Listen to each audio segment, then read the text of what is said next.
Hello everyone, it's Philip here from the EDC Canada. This podcast, I guess, can be considered another political action message podcast. Right now, as it stands, gun control in Canada is a joke, as you probably can tell. NFA, CSSA, Gun Owners of Canada are all organizations that all Canadians should stand behind, not just the firearms community, shooting community. Honestly, over the last little while, I've been keeping quiet, just sitting back, relaxing, seeing what's going on. Well, sorry guys, I can't do it anymore. After talking with a few people over the weekend and over the last few days, and it's like, okay, what's going on here? Well, I'm going to say this.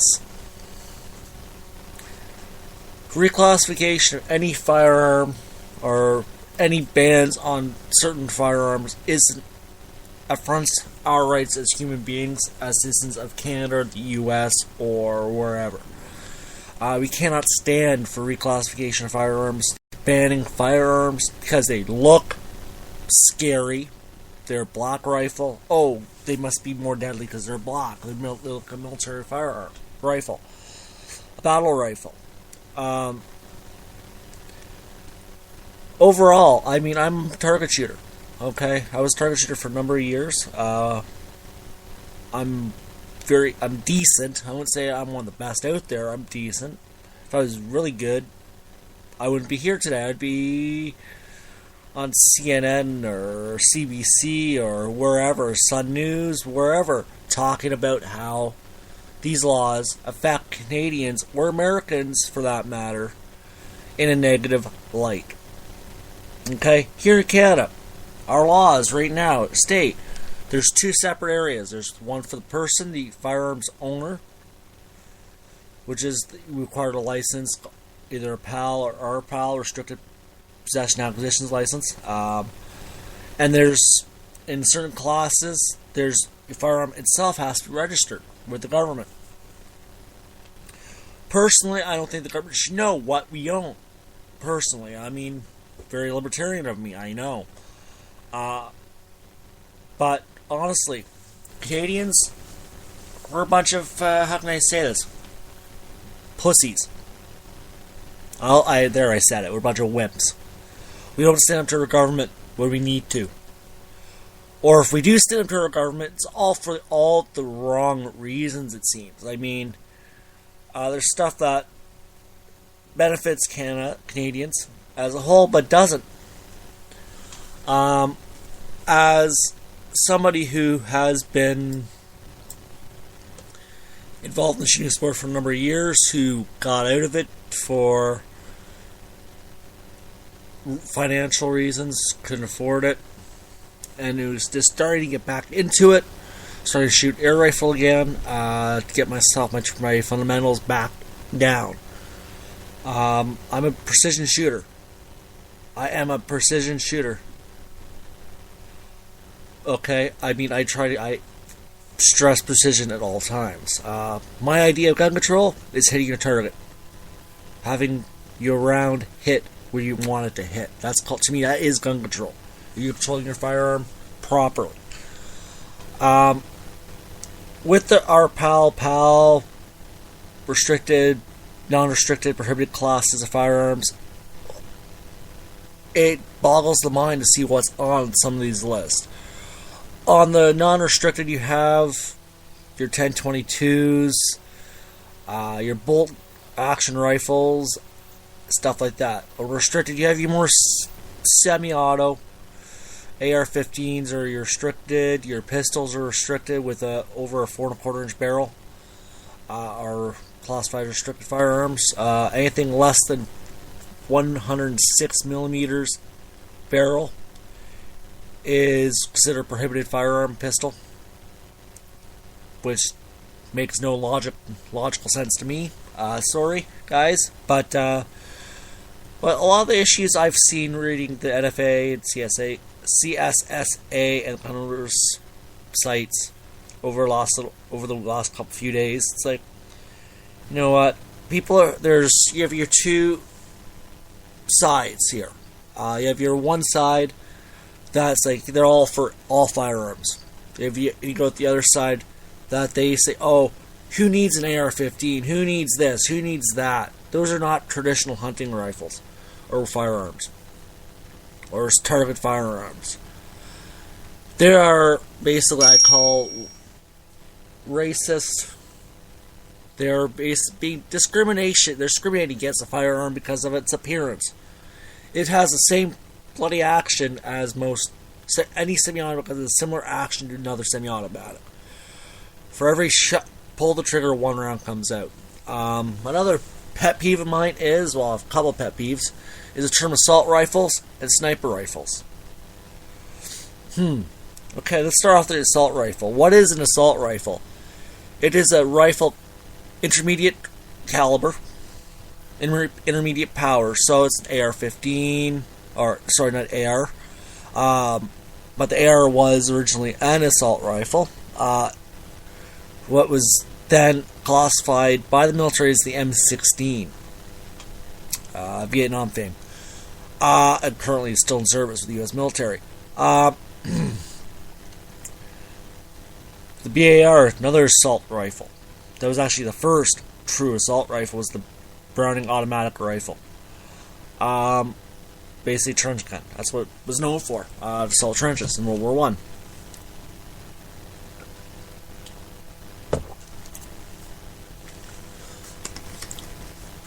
Okay, would I consider an AR-15 currently how it stands, how we buy it, how we own them now, an assault rifle? No. I consider it a modern sporting rifle. Modern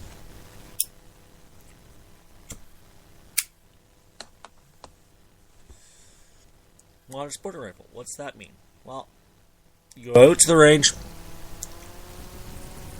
target shooting, go hunting with it. That's what I consider modern sporting rifle. A lot of the non-restricteds, there to me, are sporting rifles. When it comes to sniper rifles, I don't like the term sniper rifle in civilian hands. I believe more of it as a precision rifle. One that's accurate, very accurate. You can get very tight groupings with it. Yes, in military or military hands, those precision rifles like the Remington 700 or the Barrett M107, they would be considered sniper rifles in the military. And yes, civilian-wise, they are precision rifles. I have no qualms with people owning them. And also, one thing about precision rifles, like the Remington 700, it's a hunting rifle. It can be used for hunting. That's the great thing about them. They're very accurate. They're precision. Do I think everybody should own firearms? No. There's some people who should not be around a firearm. They're not responsible enough to own a firearm. Do I think a lot of the issues in the States recently, a lot of these mass shootings, it's not the guns that are causing these shootings. They're a tool in the event. So you're going to penalize the law-abiding citizen of either the U.S. or Canada because of a few acts of lunacy, we'll call it.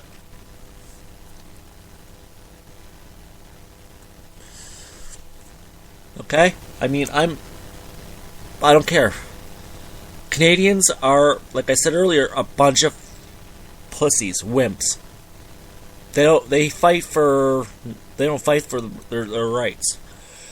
If Canadians fought back with the Trudeau government in the 80s, with the Canadian Charter of Rights and Freedoms, the Canadian Bill of Rights, which is a little earlier than that, we would not be in this situation right now. The Supreme Court of Canada, even from what I remember reading, actually sided with the government when a resident, I'm not sure if it was Alberta or wherever it was, but this resident basically challenged the government on Bill C-68 and all the Canadian Firearms Act as unconstitutional, which technically it is. Gun registration is technically against our Constitution. I believe it's under Section 29 of the British North America Act.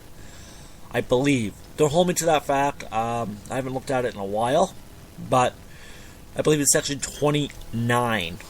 I know it's one of those sections. It's in that general area, one of those sections around that anyways, if I remember correctly.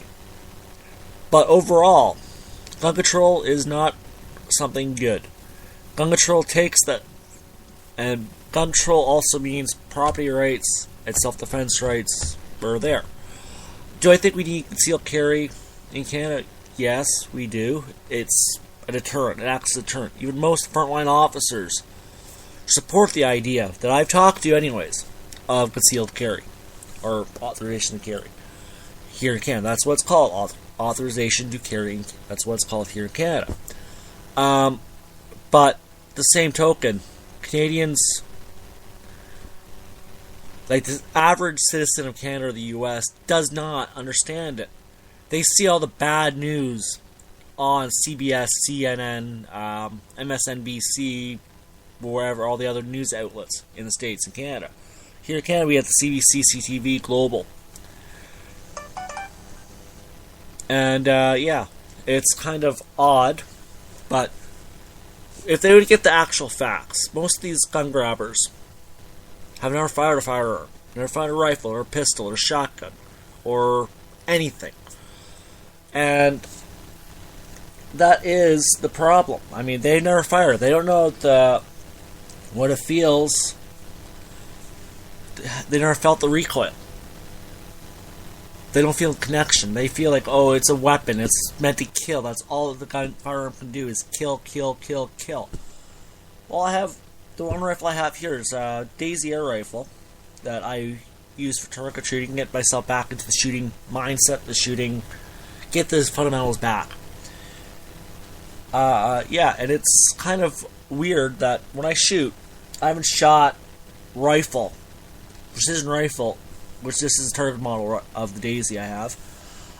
Christmas, I was shooting maybe 50 meters, not even, maybe around 50 meters with it, just to get a feel for it, get the precision down, get my fundamentals back, my trigger pull, breathing, all that back to mindset.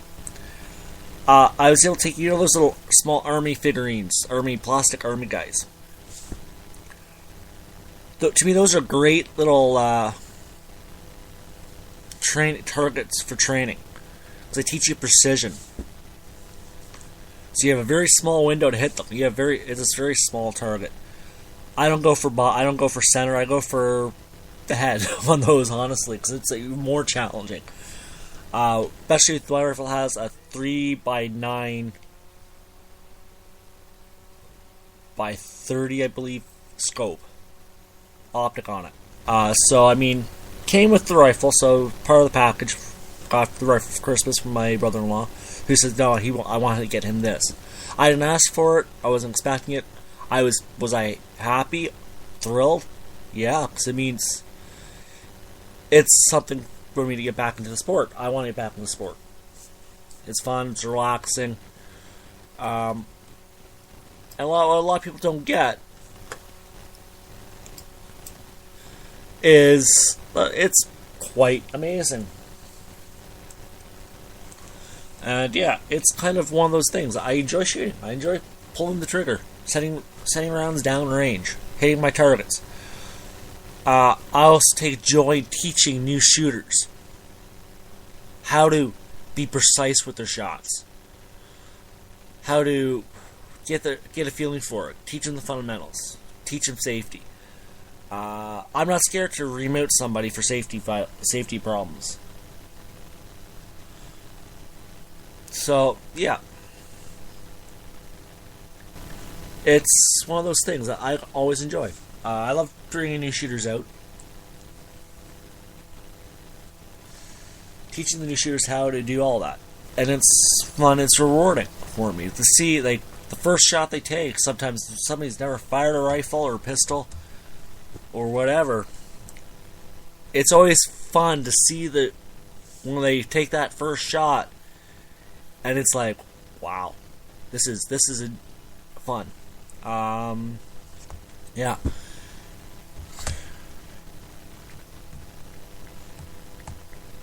So I mean, yeah, it's one of those things that you have to understand. Like, when you take a new shooter out, don't be like, well, drill sergeant mode.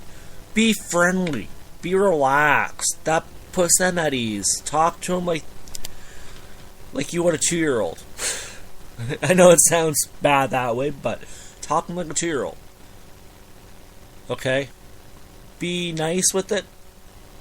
Be nice with them. They're going to remember that. They're not going to say, okay, I don't want to do this ever again. They're going to say, oh, this is fun. He made it fun for me. Okay, I remember, I'll tell you this story when I was in cadets. This is, wow, 12, 13, 14 years ago. Yeah. When I was in cadets, I was basically one of the rifle coaches for the new shooters in the squadron, in the unit.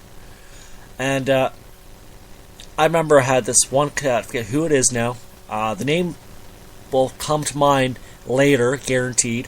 But we're showing them how to, guiding them through the process of loading, aiming, all the fundamental stuff, breathing, all that.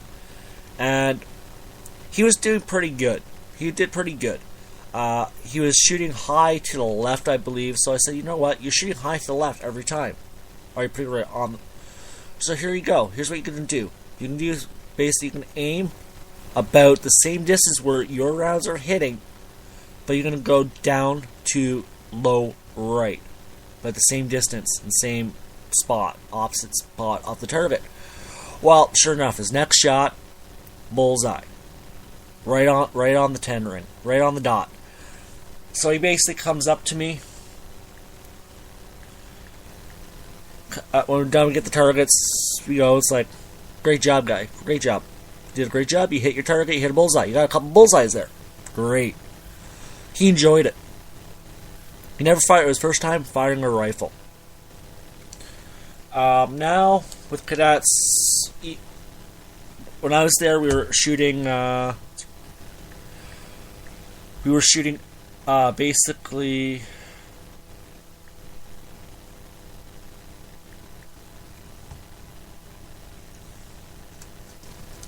We were shooting basically the 22 caliber Lee Enfield rifles from World War II, training rifles for the Canadian military from World War II. So I mean, it was a very interesting time. I never fired the Lee Enfield to that point, when first time firing it, and I think it was a Mark III or Mark IV model type, I believe, because it had the pop-up rear aperture sight, the vernier sights on it. I kind of, how can I say this? Love those sights. I love those sights with the Lee Enfield. Great sight picture on it, but I was starting to do it. Didn't pull the rear sight up. First time shooting it. Rookie mistake, I know, but it happens. It's a thing. I never fired the rifle up. No sights. I was trying to sight it, and I was shooting wild. I was hitting the paper, but it wasn't accurate, which is what the Enfield is very well known for. It's a very accurate rifle. So I kind of, as soon as I got the rear sight up, it's like, wow, okay, boom, bullseye, bullseye, bullseye. I was accurate with the rifle. It's a heavy. I'll give you this. It's a heavy rifle. I don't know how the guys in World War II, World War I, and Korea carried this rifle, because it's a freaking big rifle, heavy rifle. But that's beside the point. Teaching new shooters is very important. Bringing new people out to never fired. Bringing these guys on the fence out to the range is also very important. Once they see it's safe, it's enjoyable afternoon or morning at the range, it's relaxed, you might just want to convert to your side, to the firearm owner's side. Like I remember, I think in the last one I did a couple weeks ago about the Swiss Arms debacle. Reclassify firearms. Like, you know what? Some of these firearms are fun to shoot. I've fired most of these. A lot of these firearms. ARs, I fired an AR in the States a few years ago. Fired an AK. Wonderful firearm. Wonderful firearm. Nice kick to it. But other than that, they were fun. It was an enjoyable evening. The person who brought me was like, "Oh, you probably never fired these rifles or whatever." It's like, "No, I haven't. Only really fired this, this, and this." Like, "Oh, okay. Try this one." Hands me, it was the AK-47, I think it was that time. So, okay, boom. Had fun. It was semi-automatic only. Nice little ACOG or holographic or whatever type of sight. It wasn't ACOG. It was Neotech sight. It was the with the little red dot sight, or with a little aperture in it. Holographic sight. He had it outfitted. Pretty sweet little rifle. He also went with iron sights, so I kind of said, I'll try it with the iron sights first. So I tried the iron sight one first. Fired about half magazine through it. About 14 rounds through it. 15 rounds. See, okay. Then when I switched, I took the round out, cleared it, put the other one around, took the one with the optic on it. To take some more shots and see which one I like better. I kind of like both. AR-15 is nice rifle, very soft recoil compared to the AK. Then I fired basically the one rifle that most people would. It basically wasn't a frontline rifle in World War II for the U.S. It was the M1 carbine, 30 caliber carbine. I'm quite impressed with it. Nice soft recoil, easy to maneuver, handle. Very easy to shoot. That's getting off topic here, as always. We always get off topic here. So, yeah.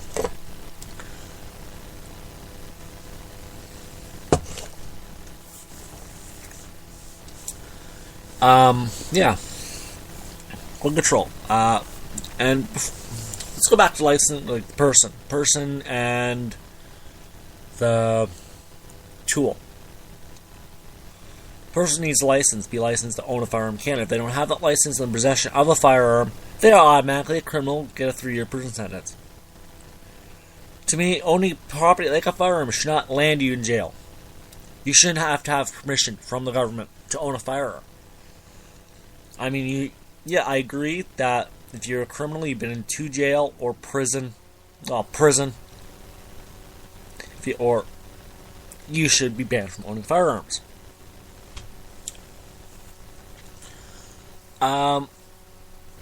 So I mean, where does this? A lot of people don't understand the issue. They feel like, the gun community, the firearms community, they're a bunch of redneck hicks, gun crazy, like shooting things up and all this. No, well, we enjoy a good time. So that's not our idea of a good time. Our idea of a good time is going to range with a bunch of friends and some friends. Firing for the morning or the afternoon of the day and setting rounds down range in a safe manner. We're very strict with our safety in the firearms community. If you listen to this and you're not part of the firearms community, we're very safe-minded. We're also the only people in the country, firearms owners are the only people in the country, or people have a possession acquisition or RPAL license that have background checks done on them daily. So I mean, that should say something. We are probably the most the firearms community is probably the most law-abiding citizen in the country. That should make you think. That should make the gun grabbers think. Well, they're not the problems. They're trying to blame the firearms community, the legal firearms owners, for all the ills of society. Well, they're not the problem. We're not the problem. It's the guys down in Jane and Finch with the illegal firearms that are the problem. The ones that are committing these acts of violence, which are your gang members, or which are your organized crime, which are your criminals and your thugs. I mean, as one saying I found a long time ago, armed society is a polite society. People wonder why the Wild West, in the West, where everybody, pretty much every male, carried a .45 long Colt pistol, revolver, the 1870 revolver, 1873 revolver, the Sam Colt revolver. And and there's very little crime. Oh yeah, okay. I agree. There was crime, but it was very little. So yeah, okay. There you go. Now, in cities like Chicago, New York, Washington, D.C., crime is an epidemic. Gun crime is an epidemic. Homicide by firearm is high in those cities, and they're apparently gun-free cities. That should make you think. They're the highest gun crime rate, homicide rate in those areas, and yet they have the strictest gun control in those areas. LA, another one. California is the worst state in the U.S. when it comes to gun control. They're the most strictest. Like recently,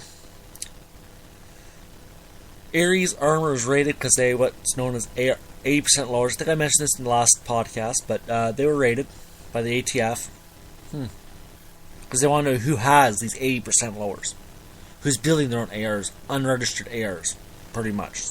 They don't have to be registered if it's for your use only, apparently in the States. Okay, to summarize, gun laws in Canada are a joke. We all know that. People want to make them stronger. They want to ban more weapons, more firearms. They want to ban the AR-15 next. They want to ban anything that's semi-automatic or pump action, it seems. It has to be only bolt action or revolvers. So, I mean, okay. Our pal, license-wise, is okay. So if you want Canada, if Canadians want something, we have no rights to own firearms. We are criminals, but we have permission by the government to own a firearm. If we don't follow paperwork rules and all this, we don't think paperwork done on time, we are made into criminals. We are criminals in the eyes of the RCMP and brass and the Firearms Act due to liberal ignorance to the issues. They don't listen to citizens. So, I mean, that's one thing I'll say. Canada, we are a united nation. We are a united front. We need a united front on this issue. So, I mean, to do this, basically, that we do need it. So, I mean, yeah. Let's do this. I'm willing to do a podcast soon live. I might do something live in a little while. One Saturday maybe for you guys. And what we'll do is I'll set it up to a Skype. Do comments on Skype, or figure it out how we can get you guys into the conversations with me. So yeah. Thank you guys for all listening and watching. Hope you guys enjoy. And